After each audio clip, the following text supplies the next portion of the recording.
The center of a city, the nucleus, will house an electronic computer which only controls the weather, water purification, the atmospheric conditions, that is, it controls air contamination systems. The computers do not, I say it again, do not control people. They maintain safety, they oversee the environment, maintain ecological balance between animal life and plant life. All the machines do is control the physical entities that comprise the environment.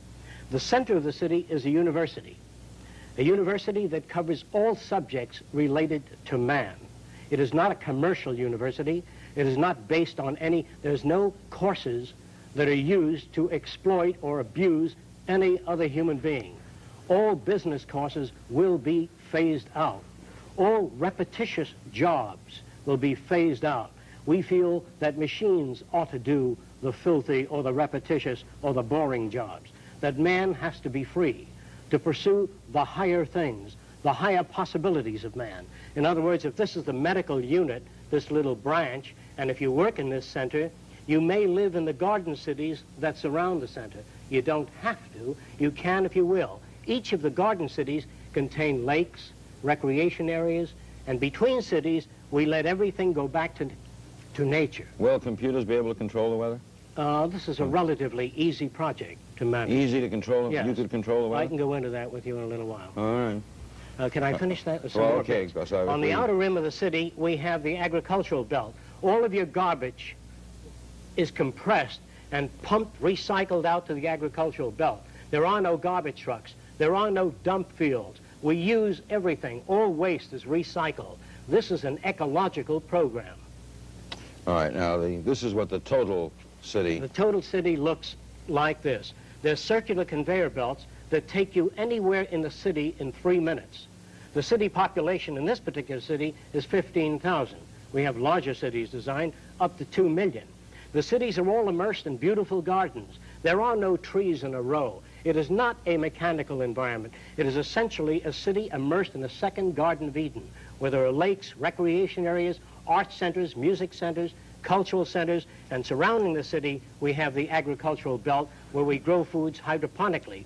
Between cities, we let everything go back to nature. The deer, the coyote, the entire ecological balance is maintained. We grow foods how? Hydroponically. What's that? Soilless agriculture in some instances, and in other instances, we use conventional agriculture, which we'll get onto in the drawings as we go through the subject. All right. What, before we get to the other pictures, what jobs that we now know will not be present in this concept? Like garbage men gone, right? Yes. All repetition. All Mailmen, people working, in fact, no mailmen, no waitresses, no waiters, no cooks. There'll be no jobs. When you go out to eat, how will you get your food? Well, there are beautifully designed areas for eating in which you have all kinds of food. Japanese, French food, organic food, and the standards if you like it. And how will it get to you? The way the food gets to you, what we do is monitor the behavior of the cook. That is, we do a multi-channel tape on the best cooks that we know of. You're and as they prepare their food, we tape every move they make and how they handle the food and how they dice the carrots the way you like it. Then you dial 2736 and you get the kind of food you want, Chef Milani style or individualized. You can even tape your own cooking. I remember 5 years ago I used to laugh at you, and now all this is very believable. All right, onward. What do we have here? Areas like India, where you have high population densities, or areas like China, we just can't afford to go on and make an individual house for every human being. We just don't have that kind of energy. Our population has already surpassed the point of no return. We have to unify our architecture, not that I like it, but we're trapped. We have to unify it and then make art centers, music centers, and gardens between the cities. In India, this would only extend 6 miles. And then you'd have countryside, lakes, and hiking area for most people. But if you try to spread your cities out, as we're doing, you're going to louse up the entire area. Are you betting that people will not declare war on each other so that you can get at building all of this? Well, we don't have much choice. We're going to destroy each other, or we're going to make it.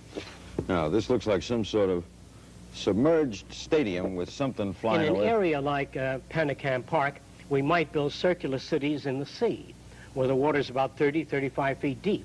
Most of the apartment houses will open out into the sea. You can observe marine life and fish swimming by. There'll be no zoos, no seaquariums. Everything will be observed in natural conditions. There will be boating, scuba diving, recreation, and universities built in the sea. Socio-cyberneering encompasses the entire social spectrum.